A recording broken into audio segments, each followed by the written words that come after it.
As everybody comes in, A, thank you. B, a special thanks to Adam Klasfeld, who, as you will see, is the walking wounded, is joining us. Even when I say there's a level of dedication that comes from Adam Klasfeld that cannot be appreciated until you have the Klasfeld experience. This is what I'm talking about. The guy just getting back from getting checked out. And he's here on a Substack Live. And to his credit, he's the one who brought this breaking news to my attention. And Adam and I said, let's jump on Substack Live. Let's get all of these folks caught up on this huge news. So first of all, Adam, I'm glad you're okay. Second of all, thanks for being so on top of things. Adam, we have entitled this Breaking News on Kilmar Abrego Garcia's Case. Give us the latest. The breaking news is that a federal judge has called for an evidentiary hearing to determine whether Kilmar Abrego Garcia has been vindictively prosecuted. Now, even getting to that stage is extraordinary. Huge. I have never seen, it's been 20 years on the legal beat covering a lot of cases. And too young for 20 years, Adam, but keep on going. But I've never seen a judge say that a criminal defendant has carried his or her burden to the point where they would call for an evidentiary hearing. And the evidence rattled out in this 16-page opinion is, it's a unique set of facts, folks. We're at 700 people who are live with us right now. Folks have seen the way this case has panned out from the beginning of March when Abrego was hustled out of the country in defiance of a court order. And the entire narration is part of this ruling as to the evidence of why the judge has ordered that he can pursue discovery into whether he's been vindictively prosecuted and entitled to an evidentiary hearing. This will come to hearings. Let me stop you for one hot second before we get into the real meat of it. Let's get everybody caught up on the legal basis by which Kilmar Abrego Garcia even got to this point, as cited in the judge's order. To prove this theory of actual vindictiveness, a defendant like Abrego Garcia can get a dismissal through the presentation of, quote, objective evidence that a prosecutor acted in order to punish the defendant for standing on his legal rights. If the defendant presents evidence of a reasonable likelihood, and that's the legal standard, a reasonable likelihood of vindictiveness, then the district court must, not may, must allow discovery and an evidentiary hearing on that issue. So, Adam, what did Kilmar tee up for the judge's consideration to even get the evidentiary hearing and the discovery to get to that point? So for Judge Crenshaw, I think the most convincing piece of evidence was they teed up a clip on Fox of Deputy Attorney General Todd Blanche saying that in sum and substance, we needed to move forward with investigating this because a judge in Maryland questioned our decision to hustle him out of the country to a terrorism prison in El Salvador in defiance of a court order. More specifically, and this is a direct quote from the ruling here, that strikingly, the judge writes, during a television interview, Deputy Attorney General Blanche revealed that the government started investigating Abrego after, quote, a judge in Maryland questioned the government's decision, found it had no right to deport him, and accused the government of doing something wrong. So that goes to the heart of what the vindictive prosecution standard is. The vindictive prosecution is you are going after this criminal defendant because that person stood up for their rights. And there Todd Blanche is articulating that standard on Fox. It was something that just teed it up directly for the judge. And there were other recitations of the evidence. It's Kristi Noem going out and trashing Kilmar Abrego Garcia every chance that she gets over things that he is not even accused of. There's a litany of evidence, but that was the one that, if you're reading this ruling, that's the one that was most striking to the judge to get it to that stage. Also, the timeline, and we can go into that as well. Yeah, so before we get into the timeline, what's delicious about this federal judge's order is a citation to a case that stands for the proposition that, quote, actual confession by the prosecutor is the clearest case of prosecutorial vindictiveness. So, Adam, we know that Noam, Blanche, Pamela, Joe, all of them can't miss a photo op, as I like to say. And clearly, when they speak, it comes to bite them back in the ass. For example, Judge Crenshaw says that to remove any doubt, Deputy Attorney General Blanche said that the criminal case was brought to return Abrego to the United States, not because of a judge, but instead because of an arrest warrant issued by a grand jury in the Middle District of Tennessee. This could be direct evidence of vindictiveness, right? I mean, there's a whole theory that's here. So you mentioned a timeline. So the judge in this case said that there's not only the factual timeline, but there are kind of three discrete kind of areas of time that the court is identifying that provides context for Abrego Garcia's request to not only do the discovery in this case, but to get his evidentiary hearing. And the judge focuses on November of 2022, which is when he was traffic stopped in Tennessee, and he was let go. And there was no referral, no criminal case. Nothing happened. The second time frame was March of 2025, just a few months ago, when the United States removed Kilmar, quote, due to an admitted administrative error by the United States. And all of those, and she calls them the executive official defendants, made all those horrible statements about him, calling him a gang member, a violent criminal, and a terrorist with no factual evidence. And then the last time frame is April of 2025, that after the Supreme Court affirmed the injunction in favor of Mr. Abrego Garcia, suddenly Homeland Security decides to reopen an investigation into a 2022 traffic stop of Mr. Abrego Garcia. I mean, Adam, on its face, you don't have to be Clarence Darrow to see that this screams of vindictive prosecution of this poor man. Right. I mean, one of the big question marks over this case is what teeth does vindictive prosecution as a motion have? If this set of facts can't lead to an evidentiary hearing, what can? So I think today is very significant, not only for Kilmar Abrego Garcia, it's significant for James Comey. It is, it is significant for LaMonica MacGyver in the District of New Jersey. Not that it has a precedential weight, but that other judges will see how judges are applying the vindictive prosecution standard in the age of Trump. Is this some theoretical idea that safeguards vindictive prosecution, or when the government flagrantly and shamelessly goes on Fox or some other or on Twitter or on Trump's platform and says essentially the legal basis to get this out the door? Will the judge look the other way? Or will this move forward? And this is a first sign that says the courts, yes, the vindictive prosecution is a prohibition that courts are willing to enforce. So yeah. Adam, remind people, because poor Kilmar Abrego Garcia had multiple cases. So remind people as to which judge in which case this order is applying to. So this is in the criminal case in the Middle District of Tennessee. This is Judge Waverly Crenshaw, who is presiding over the criminal trial. He's one of the judges who found that the government didn't meet its burden to detain Abrego. And so he has ruled that this is going to go forward. Now, this could have some resonance in a civil case that's going to a hearing on Monday before Judge Paulazzini over in Maryland.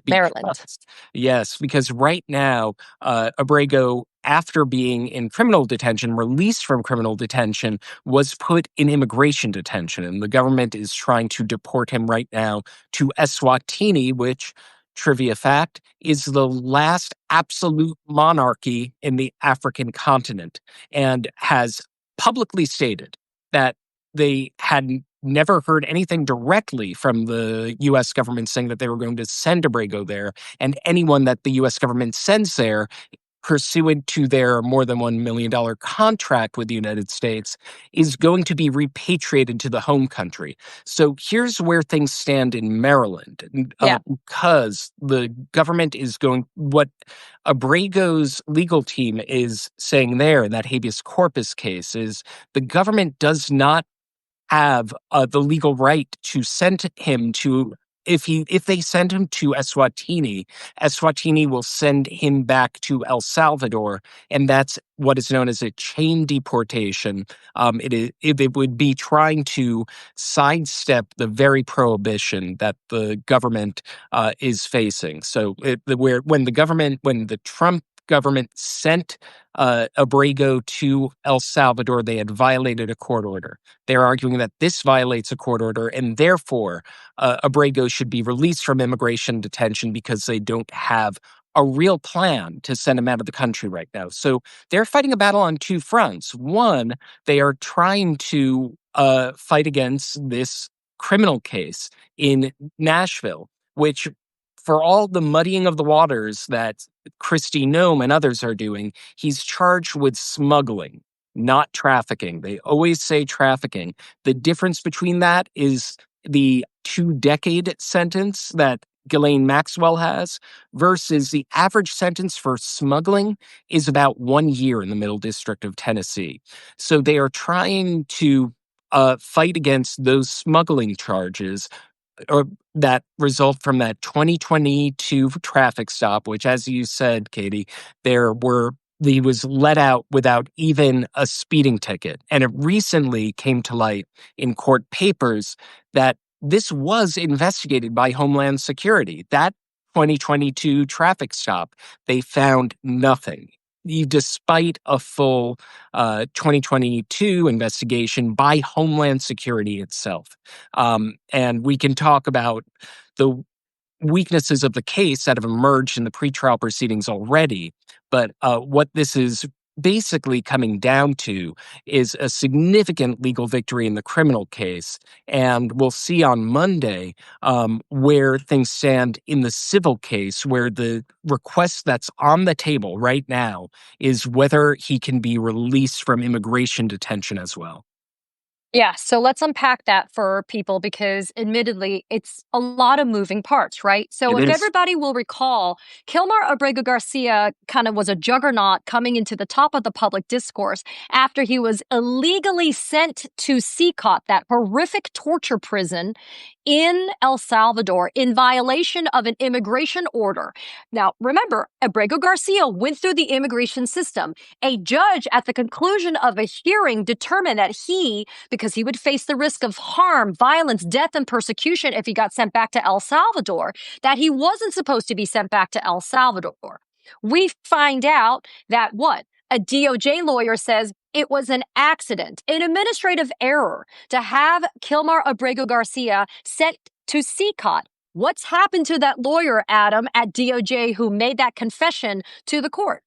He was sacked. He was fired. Anytime the Trump administration, when they have a lawyer who tells the truth that reflects badly on their agenda in federal court, when they fulfill their obligation to have candor with the court, they lose their jobs. So that's what happened to that particular former DOJ lawyer turned whistleblower against Emil Bovey, who he's the same former DOJ attorney, Erez Ruveni, who had said that Emil Bovey had called that meeting where he instructed his prosecutors that they might have to start saying "fuck you" to the courts. That's a direct quote. That was what came out right before the Senate Republicans confirmed Mr. Bovey as a Third Circuit lifetime appointee of the Court of Appeals. So that DOJ lawyer gets sacked, as Adam just summarized, and as a result of that illegal removal of Kilmar Abrego Garcia, y'all will remember there was a habeas case that was begun in Maryland, and that is who Judge Paula Zenas is, that Adam's been referring to. And that is the case that led to the Supreme Court of the United States issuing a 9-0 ruling describing what would constitute notice, due process, opportunity to be heard in that situation, right? Okay. So what happens, as Adam just also explained a couple of minutes ago, Kilmar Abrego Garcia is rotting in that prison in El Salvador, despite everybody's protestations and attempts to get him back. And then suddenly, after the Supreme Court says, can't do this, Trump administration, you didn't give him notice and opportunity to be heard, you violated his due process, they suddenly find this investigation has to be reopened, and they suddenly find this indictment to charge him with, quote, trafficking, as Adam explained, from that 2022 traffic stop that was occurring years ago and nothing came to fruition. And that kind of sets the table, if you will, for this challenge. So that's the reason why we're seeing parallel cases, folks. The Maryland, quote, civil case, and then we also have the criminal case. Now, here's the interesting thing. Judge Crenshaw, Adam covered this excellently, as he always does.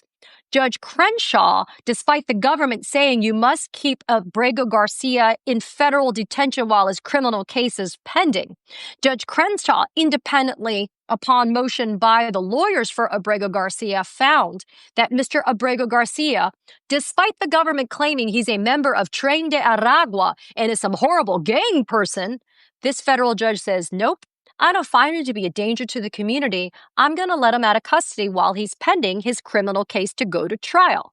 But then the DOJ did what, Adam? What did the DOJ do to try to get him back into custody? Well, it was a kind of combination. It's what they claimed not to have the power to do, because what happened is after Kilmar Abrego Garcia won two court rulings, one from a magistrate judge and one from a district judge, saying no, he's not an MS-13 member. No, he's not a danger to the community or a risk of flight. In fact, the government wants him out of the country, so he's definitely not a risk of flight. After he won that, the DOJ said, well, we can't help it if the Department of Homeland Security tries to deport him. And so after one weekend of a brief reunion with his family in Maryland, he has to check in to an ICE facility in Baltimore, where he is immediately put into detention, first in Virginia, currently in Pennsylvania, near Phillipsburg, Pennsylvania. No one knows why he was moved there. He is under a court order that he cannot be a certain distance from the court in Maryland. So he's still within that distance, but he's moved away without explanation. And what happened there, Katie, there is this remarkable thing where right before he was released from criminal custody, the government extends him a plea offer, says, if you plead guilty to these charges, we'll let you go to Costa Rica, which is a human rights respecting country that has guaranteed we won't send you back to El Salvador where you face persecution. If you basically stand on your right, if you go and take what you have earned, your right to pretrial release, then we'll send you to Uganda. So there was this rock and a hard place. There was this coercion that was happening, but Kilmar Abrego Garcia's choice was to be released, to fight it. And he went back to his family for that weekend, checked in, surrendered to the ICE facility in Baltimore, and he has been in immigration custody since that time.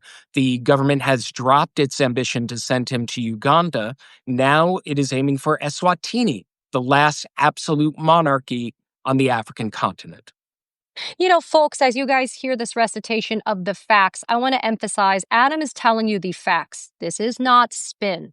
These are facts. It seems so obvious on the face of these facts that Kilmar Abrego Garcia is being vindictively prosecuted, but there has to be a system, and he has to work his way through the system to be able to achieve an end result. There are thousands upon thousands of people that have been stolen, kidnapped off of U.S. soil and taken to places we can't even account. Look, we've got almost 1,200 people from Alligator Alcatraz that we can't account for right now. I understand Kilmer Abrego Garcia is one of so many, but this is important for us because he's creating more legal headway for these fights to be had in these courts. And you'll also remember too, Adam, and to our viewers, that the United States government sued the entire federal bench in Maryland because of an administrative standing order that was entered by the chief judge that pretty much said, if you get one of these types of cases,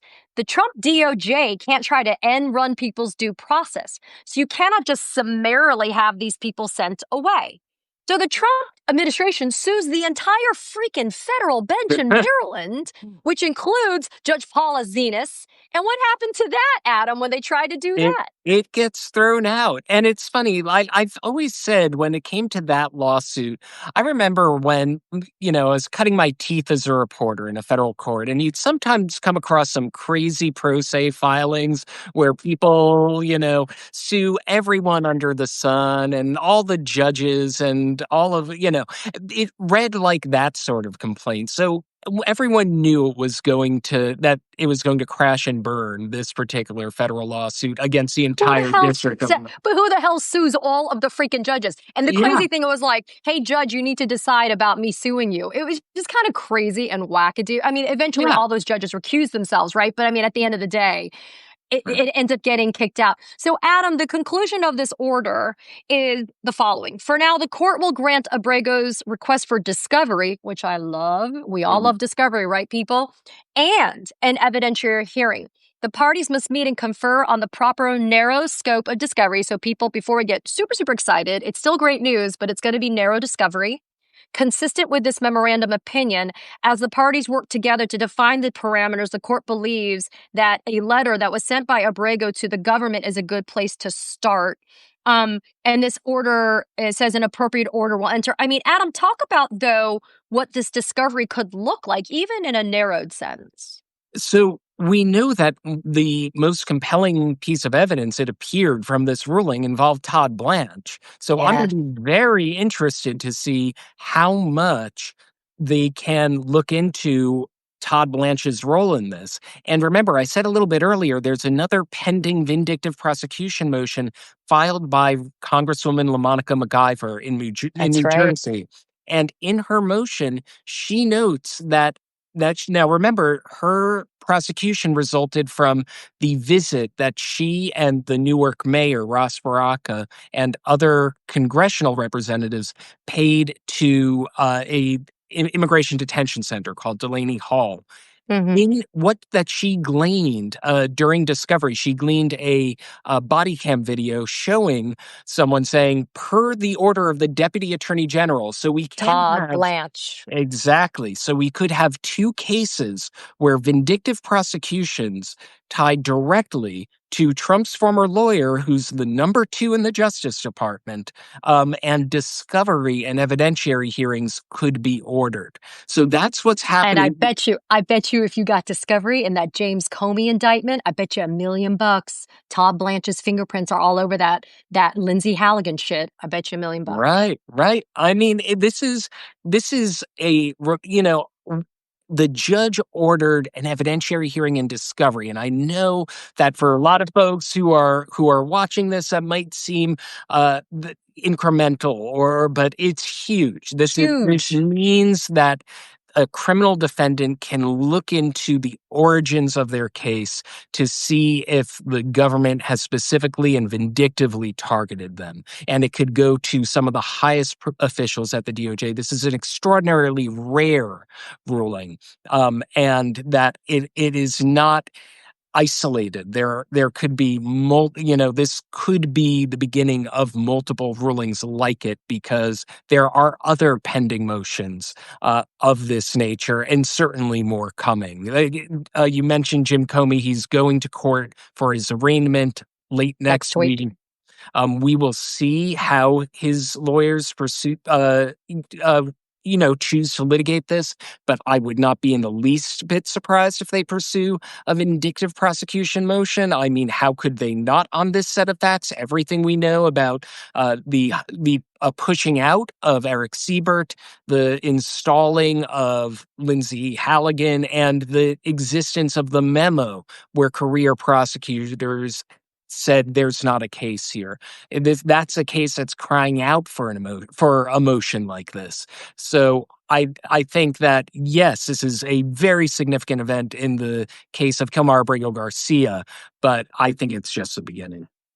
For those of you that had just tuned in, all 2,500 plus of you, thank you for being here. But I want to thank Adam Klasfeld, who truly is tip of spear when it comes to breaking news on all things legal. As you see, I call him the walking wounded. Guy's in a sling, but he wanted you all to have the latest breaking news, which is the following. A federal judge in Kilmar Abrego Garcia's criminal case in Tennessee has found that he has met the legal burden to get discovery, as Adam just discussed, as well as an evidentiary hearing concerning his vindictive prosecution by the Trump administration's DOJ led by Pamela Joe, with specific citations in the federal order to Deputy Attorney General Todd Blanche, one of Trump's law lackeys, and I don't call him former personal counsel. If y'all know me, he's still the personal lawyer, just like Pamela Joe, Emil Bovee, Lindsay Halligan, and others. Adam, you rest up. For those of you that missed this will be posted on Adam and mine's Substack profiles. There's a ticker that's going by. Make sure that you subscribe to Adam Klasfeld. He really is all things wonderful when it comes to not only the law, but even some politics as well. Adam, my friend, I'm grateful for you as always. Thanks for this. Thank you. Grateful for you too, Katie. All righty, folks, have a good weekend. We're ending it. We're ending the week with some good news. Find some peace, people, over the weekend. I'll see you guys later. Bye-bye.